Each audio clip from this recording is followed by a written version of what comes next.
আসসালামু আলাইকুম। এসএসসি দাখিল 26 আমাদের 60 দিনের মাস্টার প্ল্যানের আজকে হচ্ছে 49তম দিন। দেখতে দেখতে আমাদের 60 দিনের মাস্টার প্ল্যান প্রায় শেষের দিকে। আমাদের প্ল্যানের আজকে হচ্ছে 49তম দিন এবং 21শে ফেব্রুয়ারি। আর আমাদের বোর্ড পরীক্ষারও কিন্তু আর সময় নেই, মাত্র 59 দিন। এখন আমাদেরকে খুব প্রোডাক্টিভ ওয়েতে পরিশ্রম করে আমাদেরকে পড়াশোনা করতে হবে। তো আজকে হচ্ছে আমাদের 21 তারিখ, 21শে ফেব্রুয়ারি, আন্তর্জাতিক মাতৃভাষা দিবস। তো আজকের দিন আমরা যে পড়াগুলো পড়বো, প্রথমে রয়েছে কোরআন মাজিদ। কোরআন মাজিদ থেকে আমরা সূরা বাকারা 185 এবং 186 এবং 186 নম্বর আয়াতের শাব্দিক অনুবাদ এবং সংশ্লিষ্ট কোশ্চেন পড়বো। যারা পেইড ব্যাচ, তারা অ্যান্টিবায়োটিক থেকে, যারা পেইড ব্যাচ না তারা মূল বই এবং গাইডের কম্বিনেশন করে পড়বেন। এরপরে হাদিস শরীফ, হাদিস থেকে আমরা হাদিসের অনুবাদ পড়বো 50, 53, 54 এবং 55 হাদিসের অনুবাদ এবং সংশ্লিষ্ট কোশ্চেন। যারা পেইড ব্যাচ তারা অ্যান্টিবায়োটিক থেকে, যারা পেইড ব্যাচ না মূল বই এবং গাইডের সমন্বয়ে পড়বেন।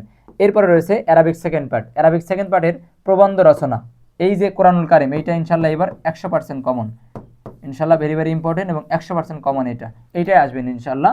তো আমি এই প্রবন্ধটাকে 3 দিন ধরে শেষ করানোর কথা বলছিলাম। প্রথম 2 দিন অলরেডি শেষ, আজকে হচ্ছে 3 নাম্বার দিন। আজকের দিনের মধ্যে আমাদেরকে এই কোরআনুল কারিম প্রবন্ধটা রচনাটা শেষ করতে হবে।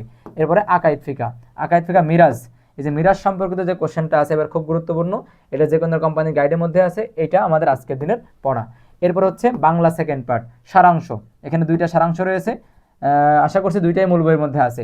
এরপরে ইংরেজি ফার্স্ট পার্ট, ইংরেজি first part the Republic of Maldives, এইটা আমাদের আজকে ক্লাস হবে। পেইড ব্যাচ যারা শিক্ষার্থী তাদের আজকে ক্লাস হবে শাব্দিক এবং বিশ্লেষণমূলক অনুবাদ, এটা আমাদের পেইড ব্যাচে আজকে ক্লাস হবে। আর যারা পেইড ব্যাচে না তারা নিজের মতো করে পড়ে নেবেন। এরপরে ইংরেজি সেকেন্ড পার্ট আমাদের চেঞ্জিং সেন্টেন্স, যারা পেইড ব্যাচ টিএসটি ব্যাচে যারা আছেন অলরেডি ক্লাস শেষ, যারা এ প্লাস ব্যাচে রয়েছেন তাদের ক্লাস আজকে থেকে শুরু হবে ইনশাআল্লাহ। এরপরে ইসলামের ইতিহাস, বদর যুদ্ধ এবং অহুদ যুদ্ধ, ঠিক আছে, 2য় অধ্যায় থেকে মূল বই। বদর যুদ্ধ মোটামুটি গুরুত্বপূর্ণ, বদর যুদ্ধের প্রথম অংশটা গুরুত্বপূর্ণ, আর অহুদ যুদ্ধ সম্পূর্ণ গুরুত্বপূর্ণ, ঠিক আছে। এরপর আমরা চলে যাচ্ছি স্কুল সেকশন, কি রয়েছে ভূগোল এবং পরিবেশ। ভূগোল এবং পরিবেশ রয়েছে 4 নম্বর অধ্যায়, পৃথিবীর অভ্যন্তরীণ গঠন, ভূমিকম্প, সুনামি এবং আগ্নেয়গিরি, মূল বই থেকে 4 নম্বর অধ্যায়। 4টা চ্যাপ্টারই খুব গুরুত্বপূর্ণ, এখানে 4টাই আইটেমই কিন্তু খুব গুরুত্বপূর্ণ।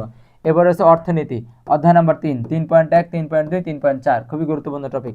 এবারে বিজ্ঞান, বিজ্ঞান 2য় অধ্যায় 3.1, 3.1.1 এবং 3.2, খুবই গুরুত্বপূর্ণ। হিসাব বিজ্ঞান, হিসাব বিজ্ঞানে কি রয়েছে 3 নম্বর অধ্যায়ের হিসাব চক্র, ধারাবাহিকতা রক্ষা পদ্ধতি এবং একতরফা দাখিলা পদ্ধতি। এবারে ব্যবসা উদ্যোগ 2 নম্বর অধ্যায়, ব্যবসা উদ্যোগের ঝুঁকি এবং সম্পর্ক। এবারে ফিন্যান্স, প্রথম অধ্যায় খ নম্বর কোশ্চেনের জন্য, সৃজনশীলের খ নম্বরের জন্য 1 থেকে 6, যারা পেইড বেস সরাসরি কি দেওয়া রয়েছে অ্যান্টিবায়োটিক সাজেশনের কোশ্চেন দেওয়া আছে, ওগুলা পড়লে ইনশাল্লাহ কমন। এরপরে ইসলাম শিক্ষা 3 নম্বর অধ্যায় পার্ট নাম্বার 3 নম্বর অধ্যায় পার্ট নাম্বার 3, সাউন্ড সম্পর্কিত কোশ্চেন। এবারে আইসিটি, আমার দাগানো sheet, already sheet mission TST ব্যাচে দেওয়া আছে এবং এ প্লাস ব্যাচ ইনশাল্লাহ খুব দ্রুত দিয়ে দিব এবং ওই শিট থেকে আপনারা পড়বেন। এরপরে গণিতের অ্যান্টিবায়োটিক 5 এবং 6 আজকে ক্লাস হবে। আজকে 5 এবং 6 এই দুইটা অ্যান্টিবায়োটিকের উপরে 2টা ব্যাচের ক্লাস চলবে, মিশন এ প্লাস এবং টিএসটি। এবং যারা আমাদের পেইড ব্যাচে নাই তারা 17 অধ্যায় মানে পরিসংখ্যান থেকে মধ্যক এবং প্রচুরক, এই 2টা জিনিস খুব ভালো করে শিখবেন আজকের দিনে। এরপর আমাদের রয়েছে model test program. Model test থেকে আমরা কি শিখবো আজকে? আমরা মডেল টেস্ট নাম্বার 2 সাবজেক্ট কি? Bangla second part. কি পড়বো? নির্মিতি অংশ। গতকাল আমরা পড়েছিলাম এমসিকিউ, আজকে আমরা পড়বো নির্মিতি অংশ, ঠিক আছে। তো এই ছিল আমাদের 49তম দিনের মাস্টার প্ল্যান। একেবারে আমরা কিন্তু শেষ পর্যায়ে আছি, 49তম দিন আজকে চলছে, আর 10 দিনের মধ্যে আমাদের প্ল্যান শেষ হয়ে যাবে, তারপর নতুন প্ল্যান আসবে। এই যে আস্তে আস্তে দিনগুলো শেষ হয়ে যাচ্ছে, যদি আপনারা এখনও নিজেকে গোছায় না নিয়ে আসেন, এখনও পড়াশোনায় মনোনিবেশ না করেন, এখনও অলসতা ছেড়ে পড়তে না বসেন, পরিশ্রম না করেন, তাহলে আপনাদের কিন্তু সারা জীবন পস্তাতে হবে। আমি বারে বারে বলি, এসএসসি লেভেল মানে আমাদের শিক্ষা জীবনের সবচেয়ে গুরুত্বপূর্ণ একটা ক্লাস, একটা জায়গা, একটা পিরিয়ড। এইটাকে ভালোভাবে সুন্দর করে গঠন করতে হবে। তো আমাদের কিন্তু রমজানেই মূল টার্গেট, আমাদের পেইড বেসে মূল টার্গেট আমরা রমজানকে ভালোভাবে কাজে লাগিয়ে পূর্ণাঙ্গ একটা প্রস্তুতি আমরা রমজান মাসেই নিব। আমাদের প্রস্তুতির 80% কাজ আমাদের রমজানেই হবে ইনশাল্লাহ। আমাদের কাজ কিন্তু অলরেডি শুরু হয়ে গেছে রমজান কেন্দ্রিক। আপনারা যারা এখনও ভর্তি হননি, ভর্তি হয়ে যান, ইনশাল্লাহ ভালো কিছু হবে। আজকে এখানে শেষ করছি, সবার জন্য দোয়া রেখে।